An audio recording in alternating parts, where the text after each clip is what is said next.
Hello friends, welcome to my YouTube channel that is @BioLearners. I'm Nidhi and today we are going to continue our previous lecture which was based on the applications of biotechnology, and on this continuity it is the part number 2. In the previous lecture we have studied in part number 1 about the genetically engineered insulin. Now today we are going to discuss about BT cotton. BT cotton is a GMO, that is genetically modified organism या species हम कह सकते हैं. सो BT cotton के बारे में सबसे पहली चीज़ आपको पता होनी चाहिए कि बीटी कॉटन में बीटी किस चीज़ को डिनोट करता है. So in BT cotton BT denotes the bacteria जिसका नाम है बैसिलस थ्यूरिंजिएंसिस. जैसा कि इसका नाम भी सजेस्ट करता है, the name of bacteria is bacillus thuringiensis. Bacillus यानी कि रॉड शेप बैक्टीरिया. ठीक है, तो बैसिलस थ्यूरिंजिएंसिस यानी कि यहाँ पे क्या होगा, कुछ ऐसे, वैसे तो हमें पता है कि अलग अलग क्रॉप्स पे अलग अलग कीट जो है वो आके अटैक करते हैं एज पैथोजन. तो जैसे हम बीटी कॉटन की बात कर रहे हैं, सो यहाँ पे कॉटन प्लांट होगा और कॉटन प्लांट पे अटैक करने वाला एक पैथोजन होगा जो कि उसको बीमार करेगा और उसको डैमेज करेगा और उसकी फसल को ज़्यादा ग्रो नहीं होने देगा. तो genetically engineered organism BT cotton के अंदर क्या स्पेशलिटी है कि इसके अंदर कुछ जेनेटिकली मॉडिफाइड कैरेक्टर्स हैं जिसके होने से जो कॉटन प्लांट होगा वो अपने इंसेक्ट से बच सकता है, अपने ऊपर या अपने अगेंस्ट यूज़ होने वाले जो पेस्ट हैं उनसे अपने आप का बचाव कर सकता है. सो बीटी कॉटन में नॉर्मल कॉटन प्लांट से ये वाली चीज़ ज़्यादा है और इफ़ेक्टिव है. ठीक है, चलो तो अब ये प्रोसेस हुई कैसे. नॉर्मली होता क्या है, ये जो बैक्टीरिया है, suppose this is the bacteria जिसका नाम है बैसिलस थ्यूरिंजिएंसिस. ये जो बैक्टीरिया है बीटी, इसके अंदर एक जीन पाया जाता है जिसको हम बोलते हैं क्राइजीन. एंड ये जो क्राइजीन है, जब ये खुद को एक्सप्रेस करता है, क्राइजीन करेगा अपने आप को एक्सप्रेस, तो ऑब्वियस सी बात है क्राइजीन अपने आप को एक्सप्रेस कब कर सकता है, जब वो क्राई प्रोटीन बनाएगा. अगर जीन से प्रोटीन बनता है दैट मीन्स कि जीन अपने आप को एक्सप्रेस कर रहा है in the form of protein, right. तो अब क्या होगा, जो बीटी होता है, ये जो बैक्टीरिया होता है, इसके अंदर क्राइजीन था.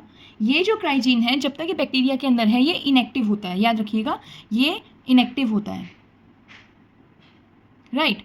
अब ये जो क्राइजीन है ट्रांसक्रिप्शन के बाद क्या बनाएगा, क्राई प्रोटीन बनाएगा, और क्राई प्रोटीन जब बनाएगा ये तब भी इनएक्टिव ही होगा. ओके, और इनएक्टिव प्रोटीन को हम बोलते हैं प्रोटॉक्सिन. ध्यान से सुनते चलिएगा, आपको एक एक पॉइंट क्लियर होगा. अब क्या होगा, ये क्राइजीन अभी इनएक्टिव है, जान चुके हैं हम इतनी बार. अब क्या किया जाएगा, इस बैक्टीरिया से इस जीन को आइसोलेट कर लिया जाएगा. आरडीएनए टेक्नोलॉजी की तरह हम यहाँ पे भी वही टेक्नोलॉजी को अप्लाई करेंगे और यहाँ से क्या होगा, क्राइजीन को हम यहाँ से आइसोलेट कर लेंगे रेस्ट्रिक्शन एंजाइम का यूज़ करके. और उसके बाद हमें करना क्या होगा, हमें इसको एक वेक्टर में इंसर्ट कराना होगा in order to form rDNA. तो इन केस ऑफ प्लांट्स जो मोस्ट कॉमन वेक्टर यूज होता है it is known as agrobacterium ट्यूमिफेसियन.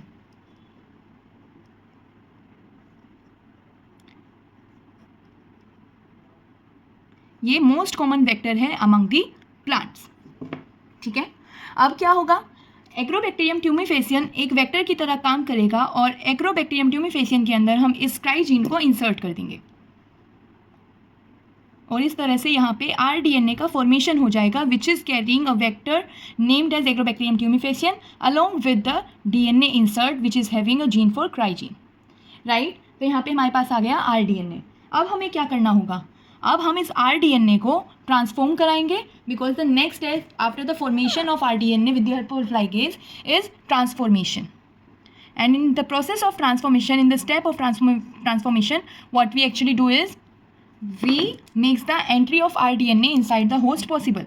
और इधर जो होस्ट होने वाला है वो होस्ट कौन होगा, the host will be cotton plant because after all we are here in this technique, in this concept we are here to maintain or to prevent the cotton plant from its pest, right.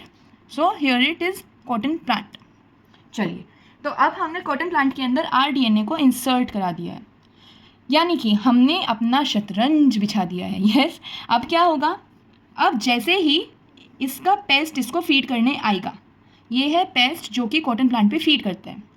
ये paste जैसे ही यहाँ पे आएगा ये इसको feed करेगा, इसको feed करेगा यानी कॉटन प्लांट को फीड करना शुरू करेगा. तो उस केस में क्या होगा, ये जो आरडीएनए है ये पेस्ट की बॉडी में एंटर करेगा, जब आरडीएनए पेस्ट की बॉडी में एंटर करेगा, ये पेस्ट है, ये पेस्ट की बॉडी में एंटर करेगा, अब क्या होगा, यानी कि इंसेक्ट, ऑब्वियसली बात है, ये पेस्ट और क्या है, इंसेक्ट ही तो है।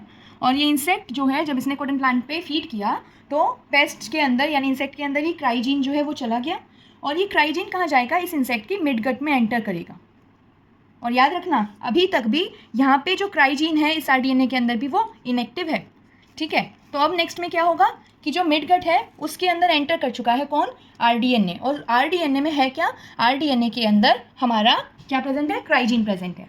तो ध्यान दीजिएगा, जैसे ही मिड गट में आरडीएनए ने एंटर किया तो उसमें क्या हुआ, उससे होते ही जो हमारा आरडीएनए के अंदर प्रेजेंट क्राइजीन था, इस क्राइजीन को इसकी अडेप्टिव स्टेट मिल गई, या फिर हम बोलें सुटेबल कंडीशंस मिल गई। वो क्या थी, inside the midgut of insect there is the presence of alkaline pH, और alkaline pH is the, we can say, a suitable condition for what, for cry gene to get activate. तो अब क्या होगा, इससे हमें पता लगेगा जब इसको अपनी सुटेबल कंडीशन मिल गई तो एल्कलाइन पीएच होने की वजह से इंसेक्ट की मिडगट में ये जो क्राइजीन होगा वो क्या करेगा, वो क्राइजीन जो आरडीएनए की फॉर्म में यहाँ पे गया है वो एक्टिवेट हो जाएगा, और एक्टिवेट होने के बाद यहाँ पे मैं लिख दूँ क्राइजीन जो होगा will get activated, and activated क्राइजीन को हम बोलते हैं एंडोटॉक्सिन। उससे पहले प्रोटॉक्सिन पढ़ा था जो कि इनएक्टिवेटेड क्राइजीन के लिए यूज़ हुआ था। अब ये एंडोटॉक्सिन जो होगा, जो एक्टिवेटेड क्राइजीन होगा, ये करेगा क्या, ये इस पेस्ट की मिड गट में क्या करना शुरू कर देगा, पोर्स क्रिएट करना शुरू कर देगा, create pores in the mid gut of pest यानी इंसेक्ट, और उसकी जो एपिथीलियम है उसमें पोर्स क्रिएट करेगा, जिससे कि क्या होगा, एंडोस्मोसिस होना शुरू हो जाएगा। जब पेस्ट की इंसेक्ट की एपिथीलियम में, मिड गट की जो एपिथीलियम है उस पर इसने पोर्स को क्रिएट करना शुरू कर दिया, तो क्या होगा, जो आउटसाइड या एक्स्ट्रा सेल्यूलर फ्लूइड होगा वो बाहर ज़्यादा होने की वजह से और अंदर कम होने की वजह से ऑस्मोसिस करना शुरू कर देगा हाई से लोअर कंसंट्रेशन की तरफ, और यहाँ पे एंडोस्मोसिस हो जाएगा। और उस एंडोस्मोसिस का रिजल्ट क्या होगा, एंडोस्मोसिस हो जाएगा, और इस एंडोस्मोसिस में हो क्या रहा है, वाटर का इंसर्शन हो रहा है, वाटर अंदर एंटर कर रहा है, और इससे क्या होगा इवेंचुअली कि एंडोस्मोसिस की प्रोसेस से वाटर इतना अंदर चला जाएगा दैट इवेंचुअली और finally it will lead to the death of the insect।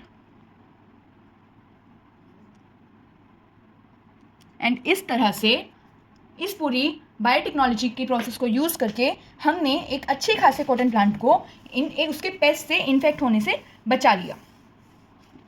आपको समझ में आया, इस तरह से ये प्रोसेस पूरी होती है और इसी तरह से इसको शो किया जाता है। अच्छा, एक चीज़ बहुत इंपॉर्टेंट है यहाँ पे, वो ये कि स्पेसिफिक जीन्स भी होते हैं स्पेसिफिक इंसेक्ट्स के लिए। हमें पता है कि कुछ इंसेक्ट्स स्पेसिफिक होते हैं जो कि कॉटन प्लांट को इन्फेक्ट करते हैं, तो क्राइजीन ही है जो कि क्या करेगा, उसको बचाएगा, प्रिवेंट करेगा बायोटेक्नोलॉजी की प्रोसेस को यूज़ करके।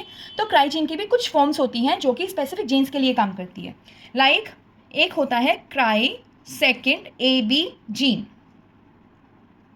इसके अलावा प्लस करके बोल दूँ या एंड है यहाँ पे, ठीक है, अगर आप देख रहे हो वीडियो यहाँ तक, क्राई 1AC जीन, ये जो क्राई जीन है सेकेंड AB और फर्स्ट AC, ये दोनों ही जिस इंसेक्ट के लिए स्पेसिफिक हैं, जिसके लिए वो काम करेंगे अगेंस्ट में, उसका नाम है कॉटन बुलवर्म। इस इंसेक्ट के लिए ये स्पेसिफिक जीन्स काम करेंगे एंड इम्पॉर्टेंट है बहुत ज़्यादा। नेक्स्ट आएगा क्राई 1AB जीन, ये वाला जो जीन होगा it will be specific for an insect जिसका नाम है cotton borer. Don't forget to write it well because ये बहुत ज़्यादा इंपॉर्टेंट है किसी भी एग्जाम के लिए, चाहे वो बोर्ड्स हो, नीट हो, CUET हो या फर्दर कोई भी क्लास का एग्जाम हो, ये बहुत ज़्यादा इंपॉर्टेंट है। तो ये आपके लिए बहुत ही ज़्यादा स्पेशल और इजी मैनर में होने वाली बहुत ही ज़्यादा फ्रूटफुल क्लास होगी, फ्रूटफुल लेक्चर होगा। अगर आप यहाँ तक इसको देख रहे हैं तो प्लीज़ वीडियो में आगे तक जुड़े रहो और मेरे सेशंस को देखो, और आपको इजी मैनर में क्विक रिवीजन में बहुत अच्छा कॉन्सेप्ट मिलेगा, कंटेंट भी मिलेगा और आपको समझ भी आएगा। If you really like it then do follow, share, subscribe my channel, and yes, share your love, support and obviously बात है, बढ़ने में मदद करो ताकि मैं अच्छे से अच्छी कोशिश कर सकूं और आप लोगों की हेल्प कर सकूं। ठीक है। So till then wait for my next video and take care, keep learning. Radhe Radhe.